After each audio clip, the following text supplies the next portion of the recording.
नमस्कार, आप देख रहे हैं जी बिहार झारखंड और मैं हूं आपके साथ राजेश कुमार। महाराष्ट्र में जनवरी में होने वाले बीएमसी चुनाव से पहले ठाकरे ब्रदर्स ने बड़ा सियासी दांव चला है।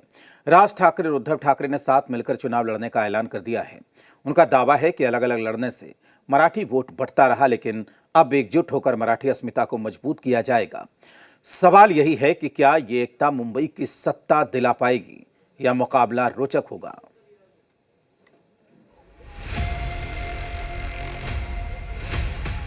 फिर साथ आए उद्धव और राज ठाकरे। 20 साल बाद उद्धव राज की पार्टी में गठबंधन। क्या हो रही ठाकरे ब्रांड की साख बचाने की कोशिश। महाराष्ट्र की राजनीति में आज का दिन एक नया मोड़ लेकर आए। उद्धव और राज ठाकरे एक बार फिर एक मंच पर दिखे।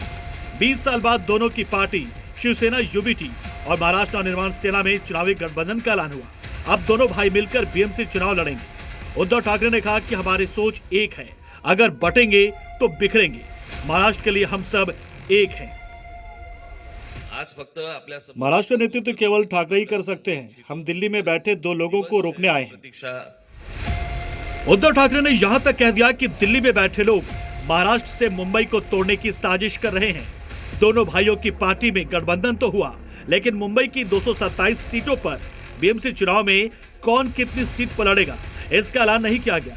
हालांकि राज ठाकरे ने यह जरूर कहा कि सीटों की संख्या मायने नहीं रखती है। राज ठाकरे ने यह भी दावा किया कि मुंबई का मेयर मराठी ही होगा। मैं मराठी लोगों से कहना चाहता हूं, अब अगर आपसे चूक हुई तो सब खत्म हो जाएगा।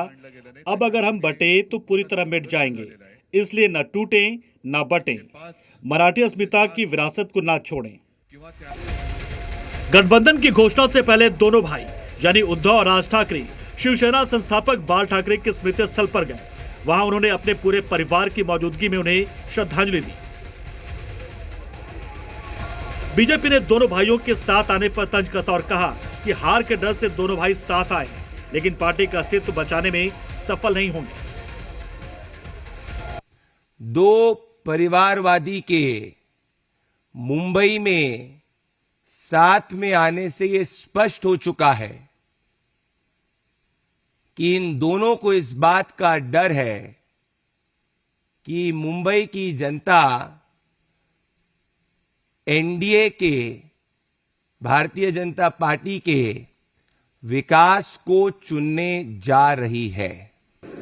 देखिए, हाइप तो ऐसे क्रिएट की जा रही है मानो रशिया और यूक्रेन ही साथ में आ गया और ज़ेलेंस्की और पुतिन बात कर रहे हैं। इस प्रकार की हाइप दो पार्टियां जो अपना अस्तित्व खोज रही है, जिन्होंने अपना अस्तित्व गंवा दिया है, जिन्होंने बार बार भूमिकाएं बदलकर लोगों के बीच अपने बारे में अविश्वास पैदा किया है, जिन्होंने तुष्टीकरण की नीति को अपनाकर एक प्रकार से अपना वोट बैंक खो दिया है, ऐसी दो पार्टियां साथ में आई है, तो उनके साथ में आने से कौन सा फर्क पड़ने वाला है। ये तो दोनों अपना अस्तित्व बचाने के लिए साथ में आए हैं। अस्तित्व बचाने के लिए साथ में आकर कोई चुनाव नहीं जीता जाता। मुंबई बीएमसी चुनाव के लिए नामांकन की प्रक्रिया शुरू हो चुकी है, लेकिन अभी बीजेपी शिवसेना यानी महायुति के घटक दलों ने सीट शेयरिंग का ऐलान नहीं किया है। अगर कांग्रेस अकेले लड़ती है तो वो मुस्लिम वोट काटेगी। ऐसे में सीधा नुकसान शिवसेना यूबीटी मनसे के मामू फैक्टर को होगा। इसलिए शिवसेना यूबीटी लगातार कांग्रेस को मनाने में जुटी है। बहुत बार रिक्वेस्ट किया है कि बीजेपी को अगर आपको हराना है तो महाराष्ट्र में बीएमसी समेत 29 नगर निगमों में 15 जनवरी को वोटिंग होगी। 16 जनवरी को रिजल्ट आएगा। अब देखना यह है कि क्या उद्धव ठाकरे और राज ठाकरे का दांव काम आता है या नहीं। दोनों भाई मिलकर बीएमसी चुनाव में मैजिक दिखा पाते हैं या नहीं, क्योंकि बीएमसी सिर्फ नगर निगम चुनाव नहीं बल्कि मुंबई की सत्ता हासिल करने की लड़ाई है। इसलिए ये महायुति और महाविकास अघाड़ी के लिए साख का भी सवाल है। Bureau report,